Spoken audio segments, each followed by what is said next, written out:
I'm so happy to have you here. My name is Rob Griffiths.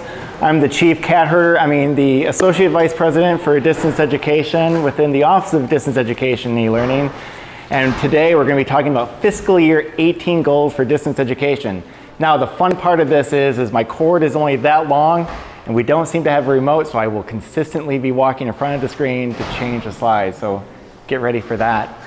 Before we go on with fiscal year 18 goals, however, I did want to take a moment to talk a little bit more about why are we doing online education at Ohio State? What brought us here to today?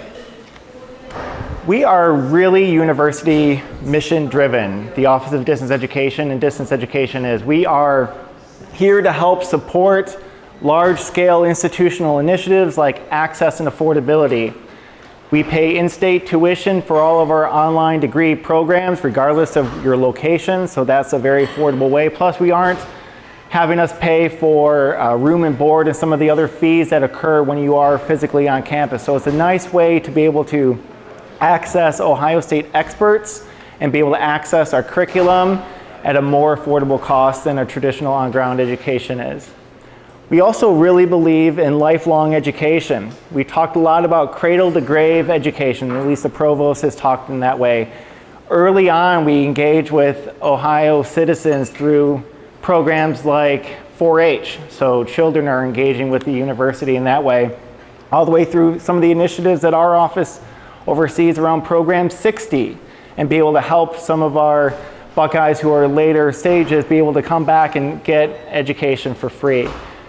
And we have all of the time between when you're 18 through Program 60 that we can engage with our potential students and our actual students as they think about career changes and think about ways to improve and professionally develop themselves throughout their careers. And you know, not everybody can physically be housed within Central Ohio. Not everybody can uproot their lives, especially as they have a career or with children, to be able to take time off and dedicate solely on an education while they're thinking about whatever their next career move is. And so online education really is an opportunity for us to expand our enrollment footprint, be able to bring in people to the university and provide them the education that they need, and hopefully expand the Buckeye Nation. So why are we doing online education at Ohio State beyond just these high-level mission-driven initiatives? There are three core reasons we're engaged with online education right now. One is delivering new credentials, new opportunities for students. That can come in the form of online degree programs like we're talking about. That comes in with ideas about certificates or shorter, more condensed connections of curriculum that can help students move to the next career stage. We're thinking about how do we help ensure that students who just need a one-off course here or there to help them as they move forward can get enrolled and take that course from wherever they are. And we're talking about things like micro-credentials, open online education initiatives as well. But there's new products, new opportunities that we can be promoting from Ohio State. There's an ability to expand the experience of our students who are already here. So right now, if you want to go on an education abroad trip, or if you're going on an internship or clinical rotation or externship, if you're needing to go home for the summer to help your family on the farm or whatever it is that you have going on in your local community, online education affords us an opportunity to help engage with those students, to help them stay enrolled at the university, help them maintain consistency in their curriculum so they can have access to the same professors and help them move through a more timely path toward their degree. And you know, we're a Research One institution. We are invested in research, obviously, continual improvement, all of those sorts of things. And online education is something to look at critically. It is something to research. It is something to understand that our students are coming with evolving expectations. It's something that our faculty are concerned about what it is that we are needing and wanting to do in online education to ensure that it's of top quality, high quality. And so we are engaging in the research in this area to make sure that what we're doing is to the best of our ability, best practices, and share out with the rest of the university and with the rest of the country and the world about how do we best use e-learning technologies, how do we best format online education to maximize student potential.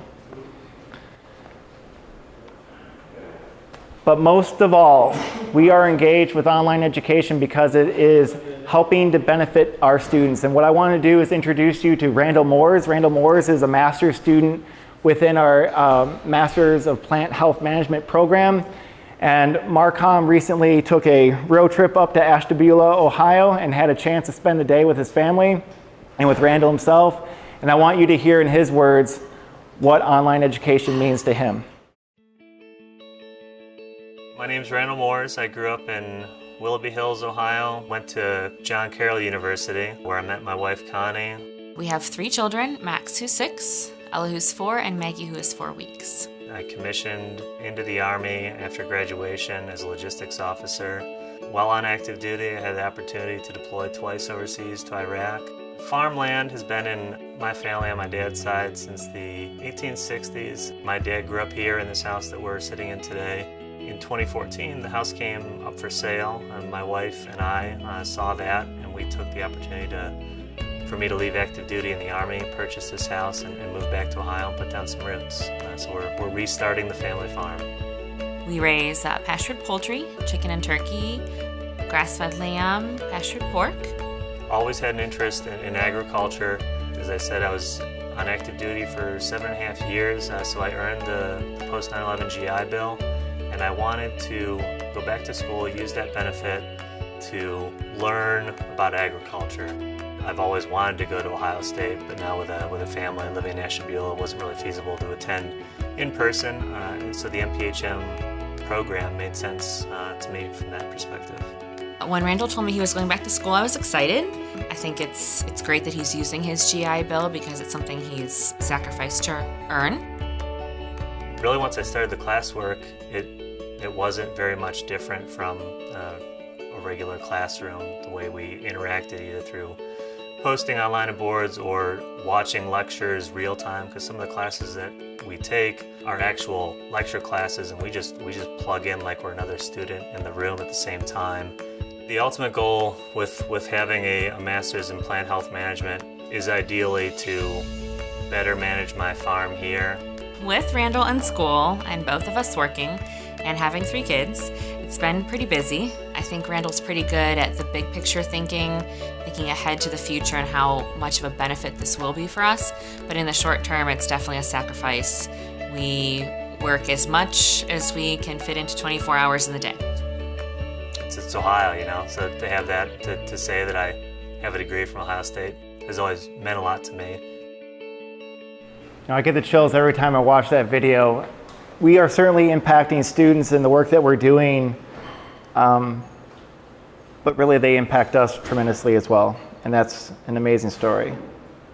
If you follow Ohio State online on our Twitter handle or Facebook, you can watch this video anytime you want as well.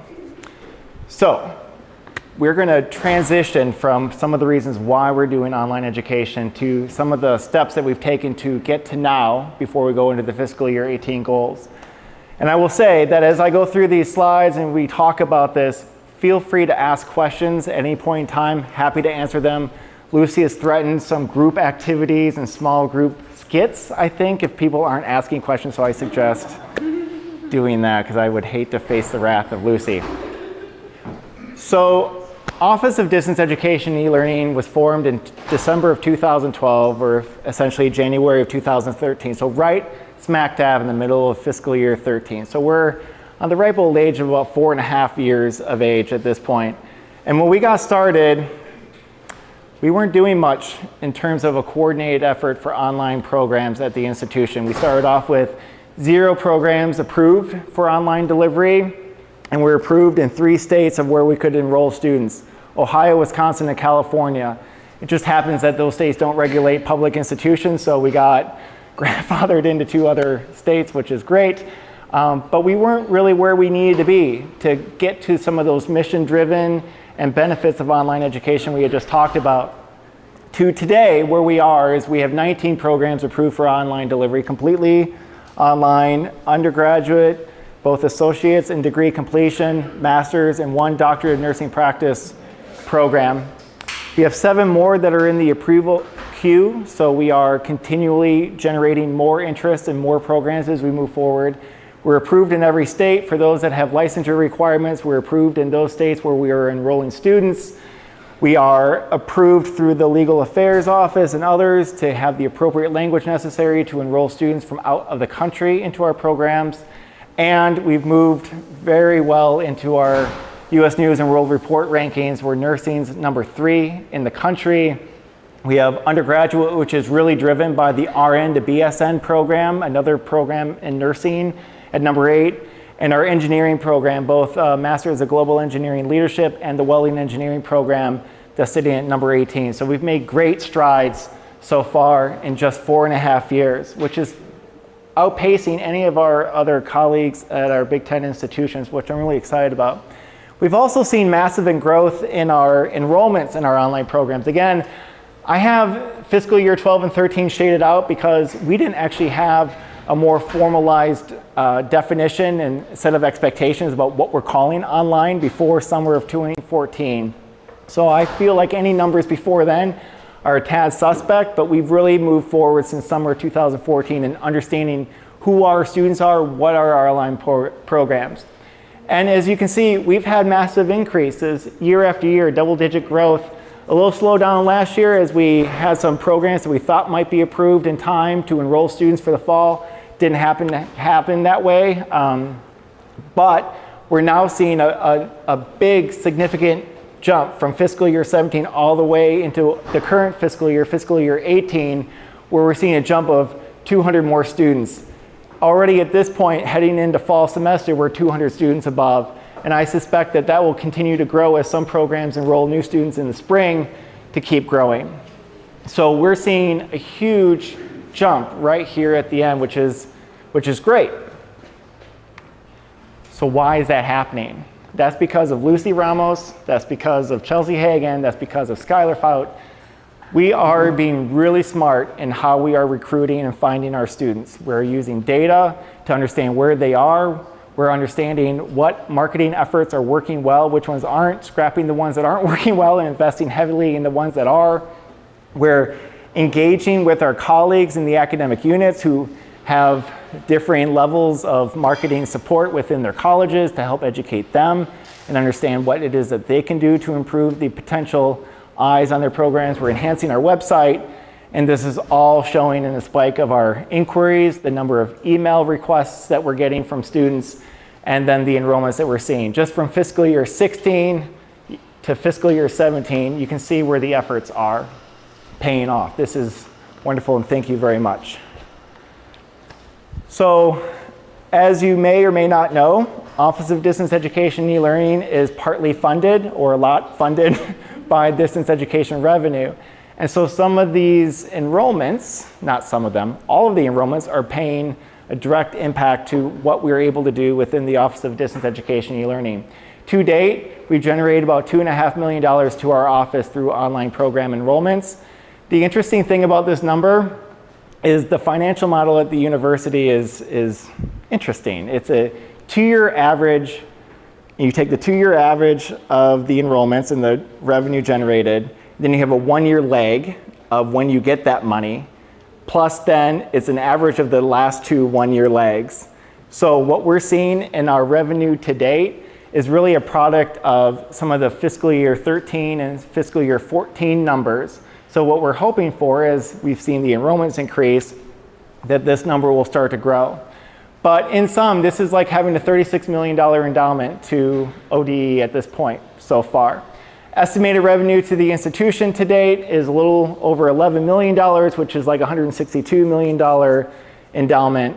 And obviously, as we move forward and these 1-year lags start to include higher enrollment numbers, we're hoping to see this really grow quickly.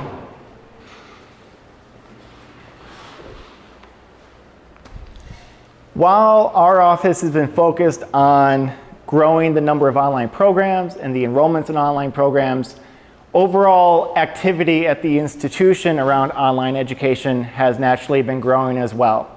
So when we got started within the Office of Distance Education and E-Learning in this area, our best numbers, our best guess, because again, we weren't quite consistent in our course labels and our student labels, we were around 4% of total enrollments. And this last fiscal year, we're closer to 9% of enrollments, overall enrollments of the institution. So we are seeing, and I'll show on the next slide, a different set of numbers, but a little over 56,000 enrollments in our online courses. Yes? Does that include just students in the fully online programs or in other online programs targeted at face-to-face? So the question is being asked about what number does this include? Is this solely online programs, or is this including all students at the institution? It's all students at the institution. So in our online programs, we are at around, going into fall, so far we have about 853 students that have registered for autumn term in our online programs. Going back to last spring of 17, we had over 17,000 unique students taking online courses at the institution.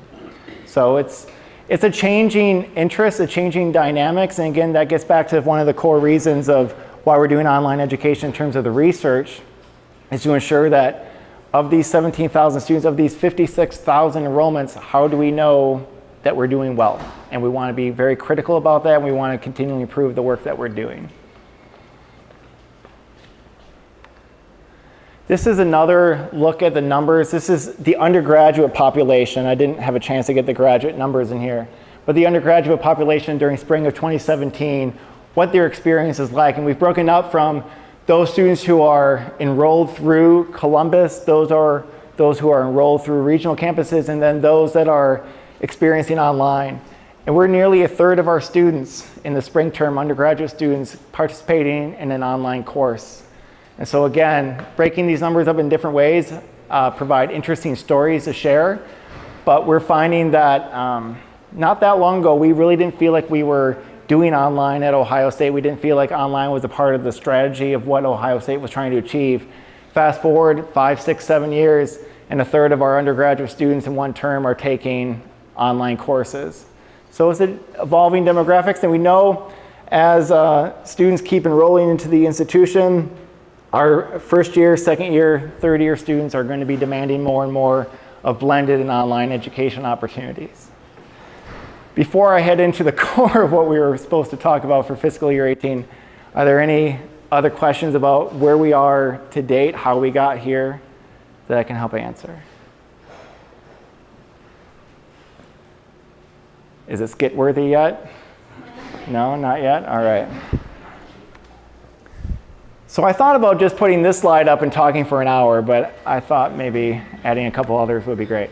But we're in the midst of a strategic online enrollment plan. So about 2.5 years ago, the number was put out, we want to get to 35 programs enrolling 3,000 students by 2020. So year in, year out, until that number changes, we're working toward 35 programs, 3,000 students in online programs. Again, that's providing net new revenue to the academic units, that's providing net new revenue to the institution, that's providing operating revenue for the Office of Distance Education and E-Learning. That's the core thrust of what we're trying to achieve this year. What that has us, and I love this graphic because it's so simple and it's never this simple. But if we were to meet this goal, which I have every expectation that we will, it puts us at a clip of 5 new programs each fiscal year. And so we currently have 7 in the approval process. We have 7 more that we're working on a memorandum of understanding with. So I feel good that we are on the right type of pace, but it's never this simple. The curriculum approval process at the institution has its ebbs and flows. And so we might wait for a while we don't have any approvals occurring, and then we'll have a big rush of a chunk of them being approved at once, and then we have to scramble to try to figure that out. So it is more of a moving line than a straight line, but that's where we're, yes, Laura Palco. What does that approval process look like? Laura Palco is asking about the approval process. I'll try to keep it straightforward and simple.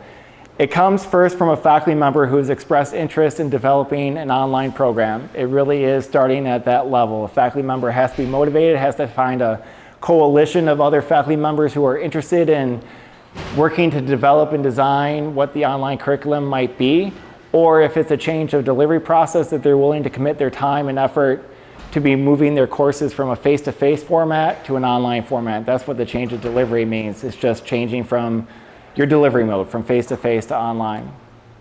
So once we have a faculty or a group of faculty who are really motivated to put a program online, they then go to a committee at their academic unit level or their college level. Take a step back. First, at their department, we want to get buy-in from the department chair that this is something that they're wanting to spend time on and commit to doing. Once you've gotten past the department level, it goes to a college level curricular committee who then reviews and hopefully provides feedback to enhance the proposal, but get approval at a college level.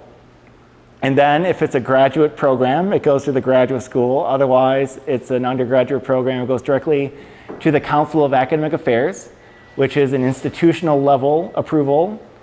And it is a group of faculty members from around the institution who review, critique, and decide whether or not it should move forward from there. Depending on what type of program it is, it may then go to the University Senate for approval, and then to the Board of Trustees for approval.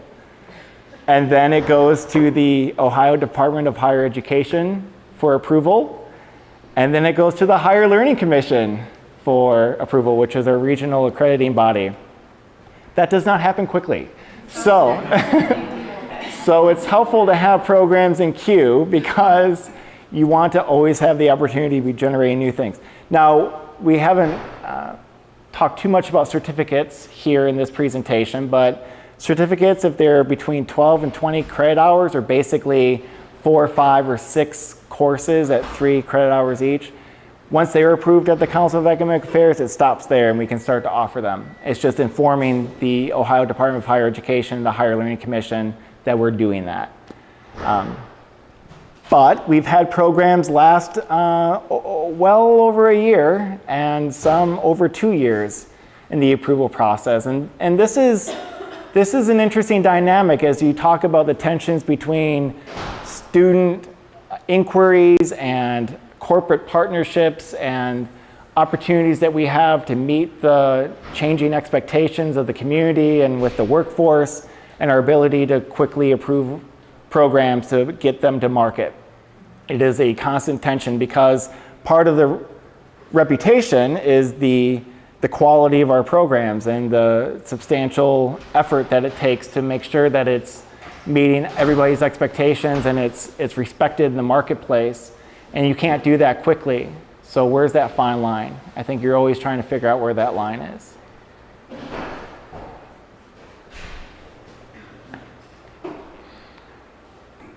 So above and beyond the fiscal year 18 top goal of 35 programs, 3,000 students, I thought we could talk briefly about some of the other distance education team-related goals that we're working on. One is around the strategic portfolio development. And what I mean by that is, to date, the 19 programs we have has really been a, if you build it, hopefully students will come type of model, that a faculty member has found motivation and interest in working with their colleagues within their department, propose something and move it through the channels. And at the end, we don't necessarily have a cohesive portfolio for Ohio State Online. We have a lot of disparate individual type of programs and offerings that don't necessarily work off of one another or help create a comprehensive marketing slogan or whatever about what we're trying to do, because it really is a connection of all these individual units. And so one of the strategies we have moving forward is to think about how can we, as a coordinating entity, our office being a coordinating entity for the institution around online education, is how do we work with our colleges and work with our colleagues to think about what is the overall strategy we're trying to take. And there are many different models that we can take, and this is just a hypothetical one that we could look at around how do we help establish some core anchor programs that are centers of excellence of the institution, ones that we're well known for, are really strong, and have the potential for high enrollments. If we can get that down, if we can get the academic units who have those type of programs to work together to say we commit to doing this online, that opens up opportunities to then further add some concentrations to those concepts and ideas that may be within that college or maybe from other disciplines that then move into certificates or other related programs, interdisciplinary work, micromasters, certificates, ways to help take these lower levels of entry, lower risk, lower stakes type of work, and then work your way up to the full undergraduate or graduate degree. This will take time. This will take coordination. This will take a lot of conversation to say, do we want to get there? It isn't something that the Office of Distance Education and E-Learning can do alone. It is not our role. We are not in charge of curriculum. We're not in charge of the instruction. We are here to coordinate and advance the ideas of how do we most effectively do and of highest quality do online education. So this is going to be a community-wide effort. It'll take a lot of conversation to get there. We already know that we're very strong in the health sciences areas. Nursing is a star at our institution, thinking about how do we create core programs that meet needs across Ohio for nursing. How do we create related certificates to that? How do we create professional workforce development training? How does it all work together? They have a good model within their college. We have a potential anchor program in our social work area. It's a very strong enrollment program right now. It's well known, it's well respected. They're doing great things. How do we start to build off of that and think about some of the related type of programs we have in other disciplines? We're starting to see certificate proposals come through. This was something that was approved in terms of what does it mean to do a certificate at Ohio State last year. And so we are starting to see proposals come through to match the definitions that were set in place for certificates. But again, the approval process takes a little while. We're right at the end stages of some of the first online certificate approvals, and hopefully we'll have those soon. But we have gaps. When we think about what the market is asking for, what students are asking for from Ohio State, what we see for our online forms coming into Ohio State Online, we're asking for business programs. Students are asking for business programs, computer science, a lot of these STEM type of areas, but we also have public health and sustainability, things around our discovery themes where we have already naturally occurring interdisciplinary work and efforts underway. These are unique opportunities for the institution that we can start to leverage. So what are the kind of conversations we can have to entice and incentivize faculty to think online in those areas as well? Yes? Will the certificates need to go through the entire same approval process of program? So the question is around what is the certificate approval? And in Ohio State Way, there are 5 different types of certificates, so it all depends on what we mean by that. But I think for all intents and purposes, what you can consider are those certificate programs that are 12 to 20 credit hours, or those 4 to 6 type of courses, cohesive courses.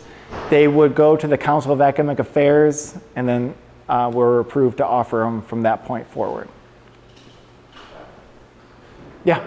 How do the certificate programs affect that 35 programs, 3,000 students goal?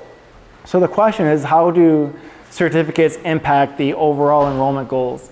So certificates would be considered a program, so I think it helps us get to the overall number of programs number, but typically certificates don't have huge enrollments unless they're done extremely well and fit a certain niche or niche. There's a lot of conversation about whether it's niche or niche. So if you have feedback on that, I would love it. I call it niche, but whatever. But typically they don't have substantial enrollments, and so I think we'll have to think creatively about how do we get to that enrollment number. But we do see those that hit a certain sweet spot within the market can have massive enrollments and a lot of turnover because they're so quick that it can really generate a lot of interest to Ohio State and a lot of enrollment. So, supporting key partners. As I've mentioned before, Ohio State's Office of Distance Education and E-Learning is here to coordinate advanced online education, but our ability to really approve programs or teach programs or say which programs should move forward or any of those other things related to online programming is outside the scope of what our office does. And so we are starting to see more and more entities at the institution take greater ownership of the aspects of online education within their portfolio or within their domain of the institution. What I mean by that is, yes, we engage with students on a regular basis through the Student Tech Forum, focus groups, surveys, conversations. We try to get as much feedback from the students as we possibly can, but we're starting to see more and more academic and other administrative type of units at the institution take on online education initiatives, and we are playing a supporting part in helping advance whatever considerations that they're working through. So we have a steering committee. The Office of Distance Education and E-Learning has a steering committee where Leave and I meet 4 times a year with them to think through and get feedback on various initiatives that we have going on. But more and more we're seeing some of these other ones come forward. So the University Institute for Teaching and Learning is one of President Drake's initiatives moving forward to help make the institution be known for the high quality education that we provide in the same way that we are known for our high quality research that we do. But they're here to help coordinate and understand all of the professional learning opportunities that are happening at the institution for the teaching and learning mission of the universities. What I mean there is that we have places like the Center for Higher Education Enterprise, or CHE. We have UCAT, the University Center for the Advancement of Teaching. We have ODE, the Office of Distance Education and E-Learning. We also have the Center for Life Science Research. We have other units within academic units that study and look at professional learning or professional development for faculty at the institution. But what is the overall message that the institution is providing around how we're helping faculty learn the skills necessary to be effective instructors in today's world? And so we are working with UITL to help do endorsements for online teaching, meaning what are some of the curriculum that we can put together to help faculty know if they're in charge of an online course or participating in an online program, what are some of the skills necessary they need to be successful in that space?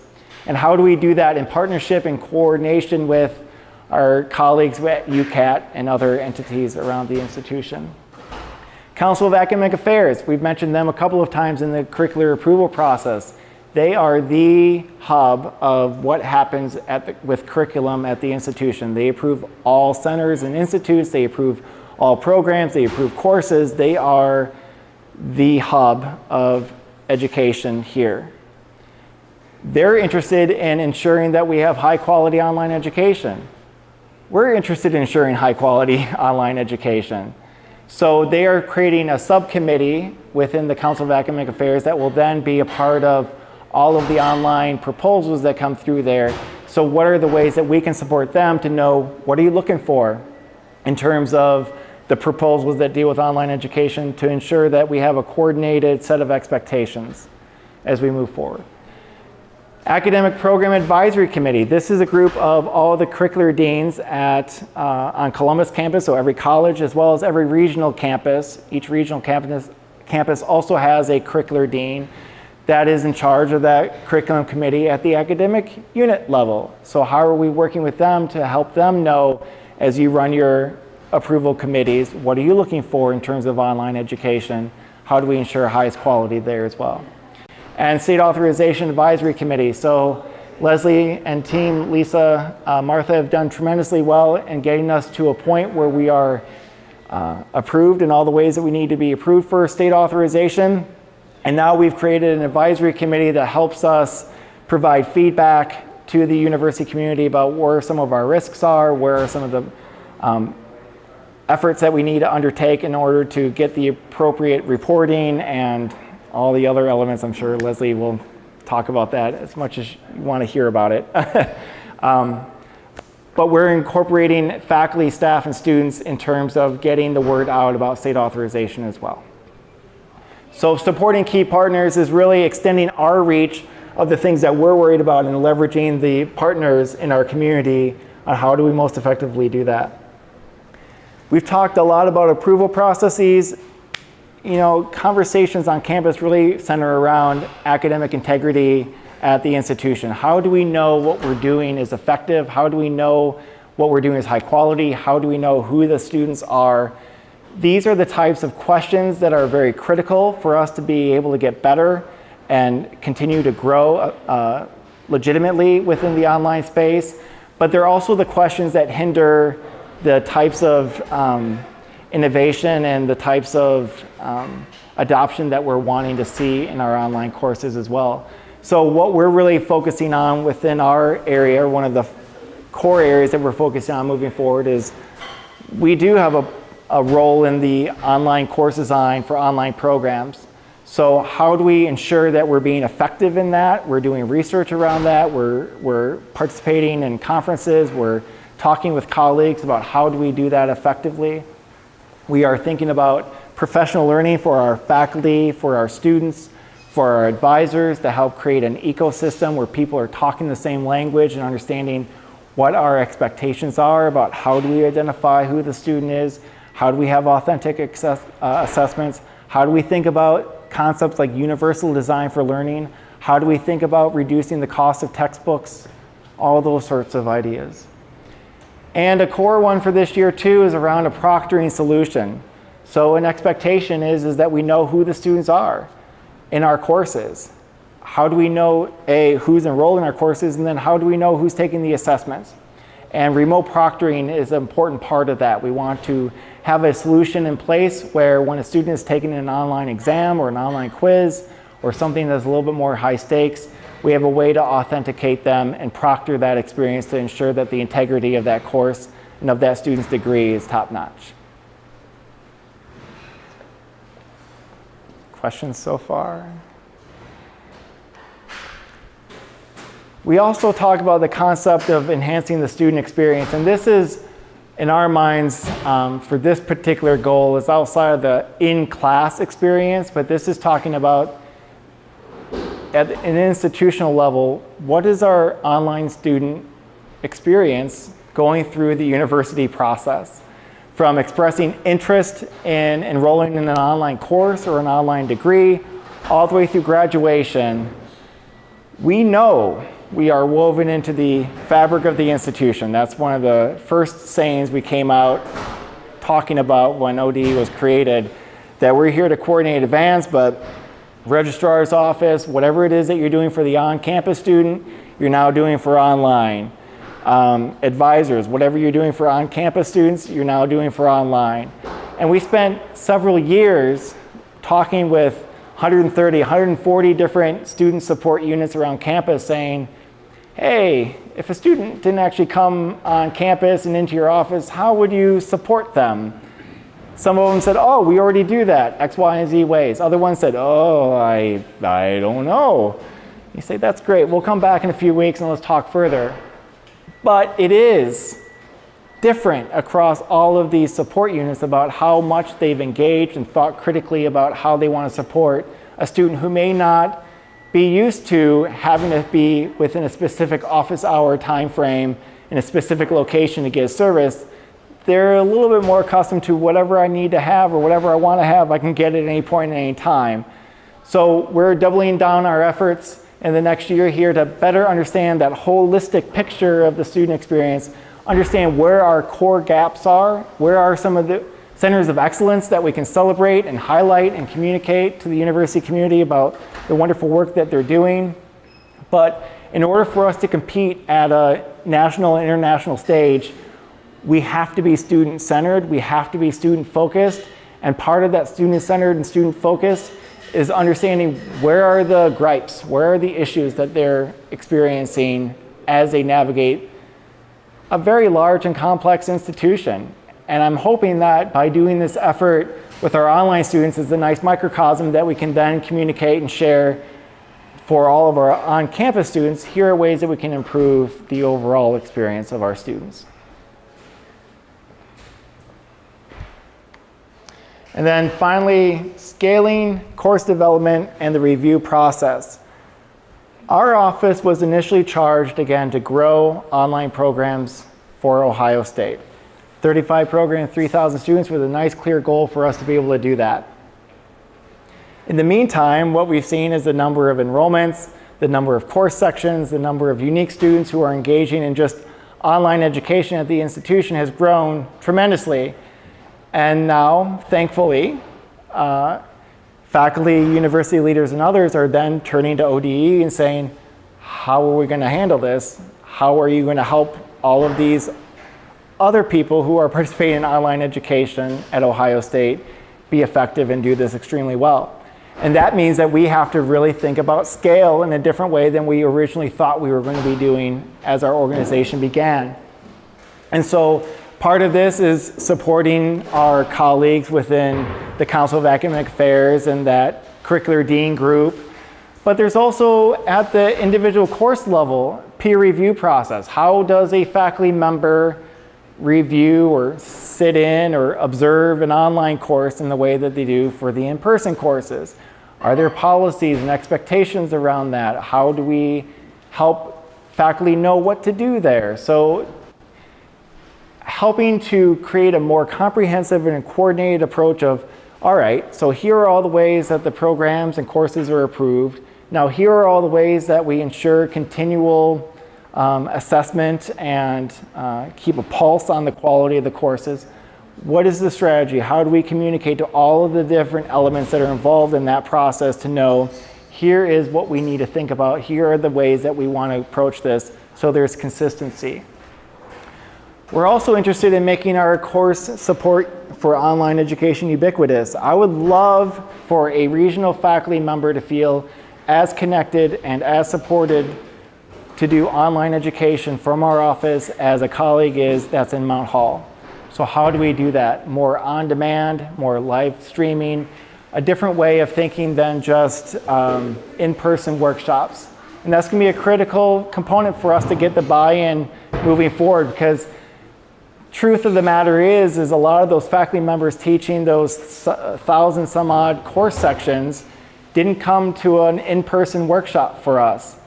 But we want to ensure that what they're doing is of the highest quality and meeting some expectations at the institution for what we're wanting to do in online education. So how do we get them the access? And I know that Marcia and Amber and Henry and others are thinking very critically about this, and I'm really looking forward to seeing what occurs over the next year or so. So there's some takeaway actions from this presentation. You excited? You ready? All right. So first takeaway from this Lunch and Learn.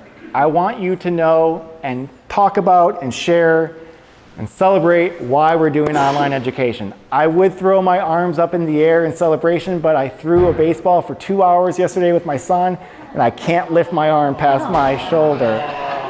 So you can do it for me. But again, why we're doing online education. New opportunities, new programs, new courses, new certificates, new micro-credentials, new thoughts about how do we bring in new students, new potential Buckeyes to the institution. Expanding the experiences for the students who are already here. How do we help expand in education abroad so they aren't just there for 3 weeks if they don't want to be there for just 3 weeks, but perhaps they do a semester education abroad and can continue on with their coursework with the same Ohio State faculty, same curriculum, to ensure that they're making timely progress to their degree. Continue improvement for student learning. We know students are coming in with a different set of expectations than in the past. They want to see more blended, they want to see more enhanced, they want to see more online education. So how do we become at the forefront of knowing what we're doing is meeting best practices and expectations? Talk with me, talk with any member of my team about ideas that you have, questions you have about online education. Why aren't we doing this program, Rob? Or have you thought about that program, Rob? I would love to hear your perspectives and your insights about what it is that you think we should be doing. I can then use that to think through with the curricular dean within that college, or work with EduVentures, our market analysis and research firm, to say, is there potential there? Is there an idea there that we can really take and move forward with? It's a collective effort for us to get to the 35 programs. And then you know this within your areas of work as well. But just know, for the work that we're doing, that success really is being driven by a sense of mutual trust, transparency, and partnership. Again, our office cannot teach these courses. Our office cannot approve these programs. Our office can't say, we have to do this program. It really is built upon the connections that we make with the faculty. It's the connections that we make with the academic unit leadership and with the institutional leadership that allow us to be able to be in the right types of conversations to drive this program forward or drive new programs forward. And you know this within your areas as well, but it is so critical for us that for any of the efforts that we undertake, it really is mutual success. We have to work with our colleagues. Thus ends my formal presentation. What kind of questions or reactions do you have? What more learning can you take in for one lunch? Yes? So, how are you measuring student opinion overall? Is it the same based on faculty of the class? Do you have any good data on students like this?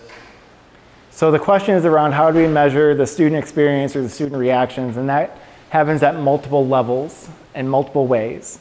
So yes, students in our online courses also take the SEI, or the Student Evaluation of Instruction survey, same as on ground.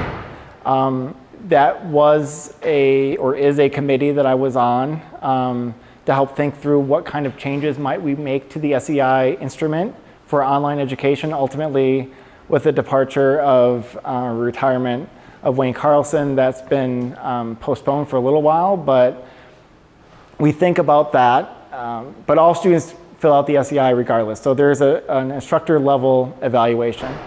All of the courses in which we partner with the faculty member to create, every faculty member whom we partnered with and every student within those courses are given an opportunity to complete a survey about the structure and design of the online course. So that's outside of the instruction of it, but it is a way to look at how well we created the online experience for those students. So that's a unique piece of feedback that we can then take in our office to improve our own process. We look at institutional data from the ESUE office, the Enrollment Services of Undergraduate Education office. We get term by term reports, we get academic year reports, we get course level reports, and we can say that we don't have a statistically significant difference in terms of drops or withdrawals in online sections from on-ground sections, but we look at data in that way. And then, of course, the academic units do their own types of evaluation and feedback in terms of their programs and looking at the marketability of their students and the rankings of their students as they graduate from these programs as well. So it's being done at a course level, program level, by delivery mode level. We're looking at it up and down, left and right. Yeah.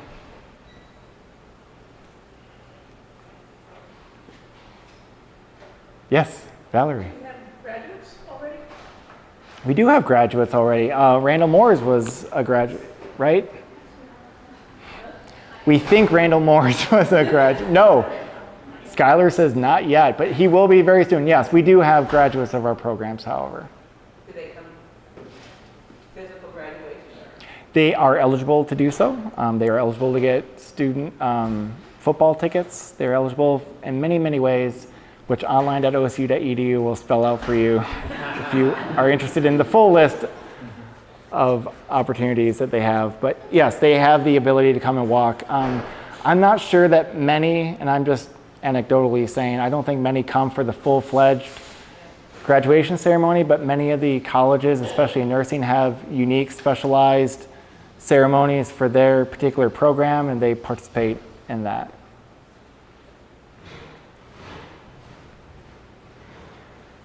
Well, thank you so much for your time. I really enjoyed sharing more about what it is that we're doing in Ohio State Online. And if you have any questions beyond this, feel free to stop by 210D. Happy to answer any questions you might have. Thanks.